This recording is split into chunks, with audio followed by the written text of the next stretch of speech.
white smoke finally came, and in the end, actually, it wasn't that long a wait. You know, one day and a vote yesterday as well. We spoke to people from the West Midlands of the UK, other British Catholics who come here too. Just this real sense of purpose, of joy, of a momentous historic occasion, and applause went up this next phase, I guess, of the election. This extraordinary, this unique election has just kicked off, and that is the man now on the steps playing for the election of a new pope. Everyone has been watching the chimney for so long, but now their attention obviously has shifted towards the balcony, where they're hoping and expecting to see very soon their next pope. The Catholic Church, we're talking about a major global voice that has been selected here. Certainly a religious leader, but it's how important it is to have a church leader now, in that we see nationalism rising, where we see in the minds of many a lack of empathy for those who don't have as much as others. How important is it that that message of helping and trying to be a voice for those who are disadvantaged, how important is that for them, but also to facilitate processes of encounter and dialogue which enable, in this time of, as you were saying, national egotism, to come together, to cooperate and collaborate on issues which are far beyond any nation or any region to deal with on their own, whether it's migration or climate change or indeed war. All these issues were on those, the ones who couldn't vote over the last 15 days. They, of course, had to stay out, of course, and they won't know, just like that, to begin with. It may or may not be a fluent Italian speaker.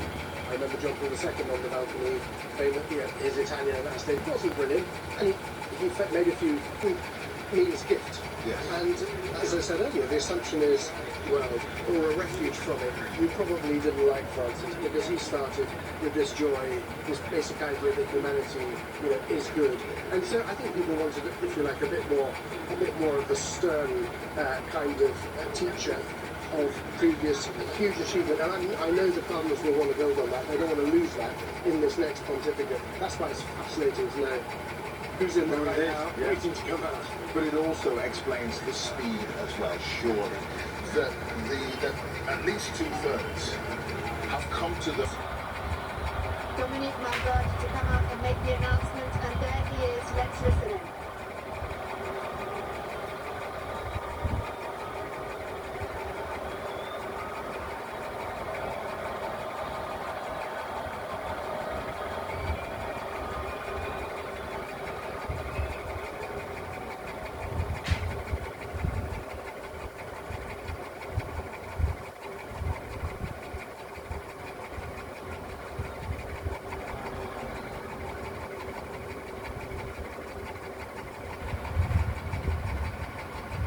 Annuncio vobis gaudium magnum.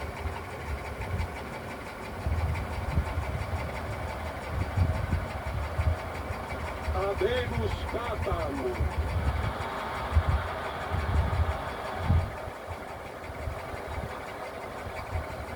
Eminentissimum, ac reverendissimum Dominum, Dominum Robertum Franciscum, Sancte Romane Ecclesiae Cardinalem Prevost.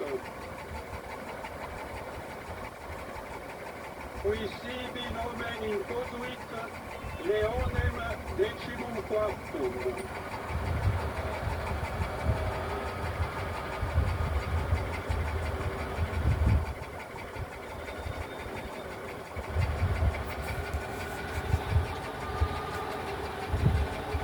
We are just hearing that the new Pope is Cardinal Robert Francis Prevost.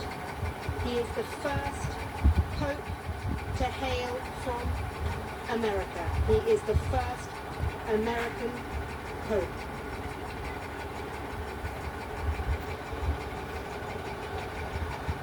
There is applause amongst the audience now, amongst the faithful. You can see the cardinals there gathering on the balcony.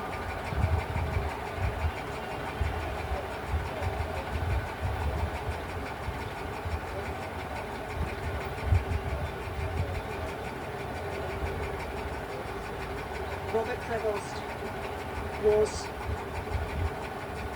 born in Chicago.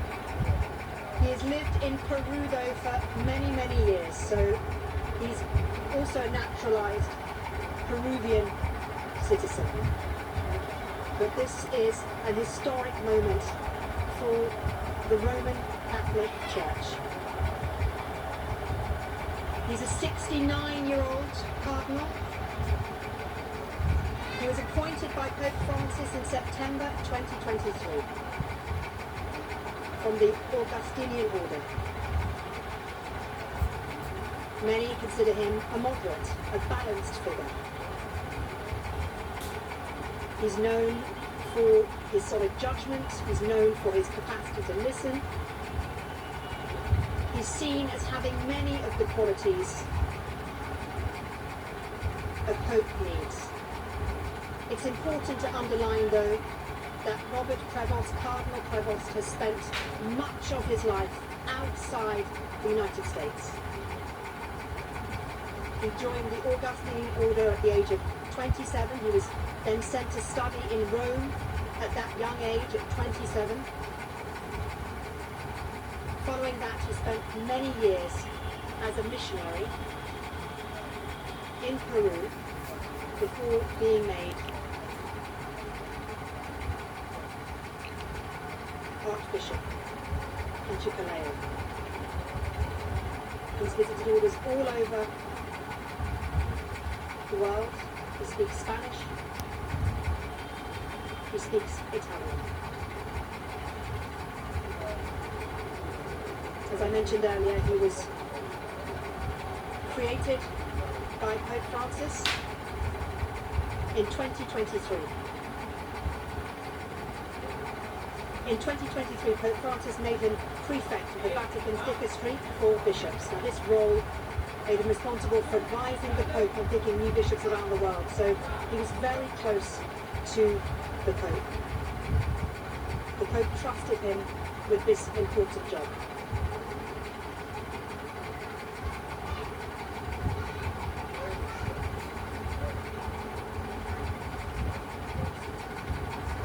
He is a moderate, he's considered a centrist, he's considered similar to Pope, please both sides.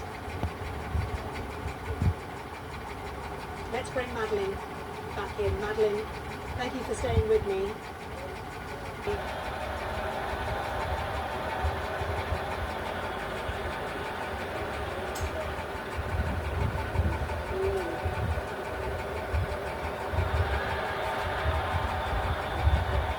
And there he is. Let's listen. Pope Leo XIV.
Amongst the crowds. I can see a crowd of nuns just to my left up on the balcony, waving their yellow and white handkerchiefs and waving at the new Pope as he smiles benignly down to the masses. A moment ago you saw a close-up of his face.